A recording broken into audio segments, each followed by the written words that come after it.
ज्योति अपनी सच्चाई प्रकट होने दे। अपनी ज्योति अपनी सच्चाई प्रकट होने दे।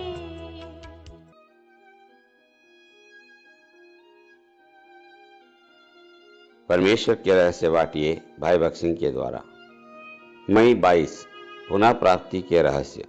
जिन बातों को किसी आंख ने नहीं देखा और न कान ने सुना और जो मनुष्यों के हृदयों में नहीं समाई, उन्हीं को परमेश्वर ने अपने प्रेम करने वालों के लिए तैयार किया है।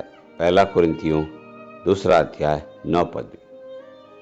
दो तरह की हानि होती है, व्यक्तिगत हानि और सामूहिक हानि।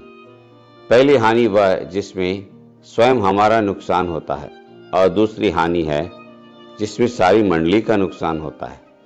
परमेश्वर का वचन कहता है कि विश्वासियों के रूप में हम प्रभु यीशु मसीह की देह हैं। देह का हर एक अंग बहुत महत्वपूर्ण और मूल्यवान है।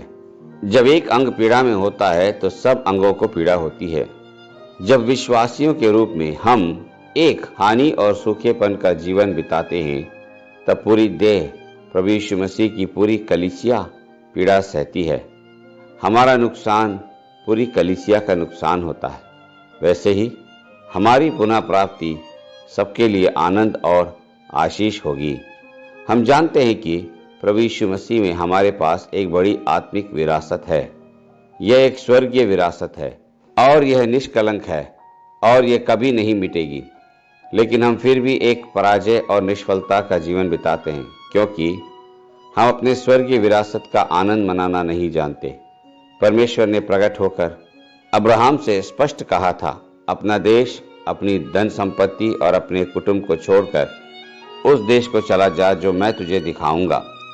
उसने परमेश्वर की आज्ञा का पालन किया, लेकिन एक मामूली सी गलती की वजह से उसने अपने जीवन में बड़ा नुकसान उठाया। यह नुकसान एक गलत सहभागिता की वजह से हुआ था। लूत की वजह से परमेश्वर अब्राहम के साथ स्पष्ट बात नहीं कर पा रहा था।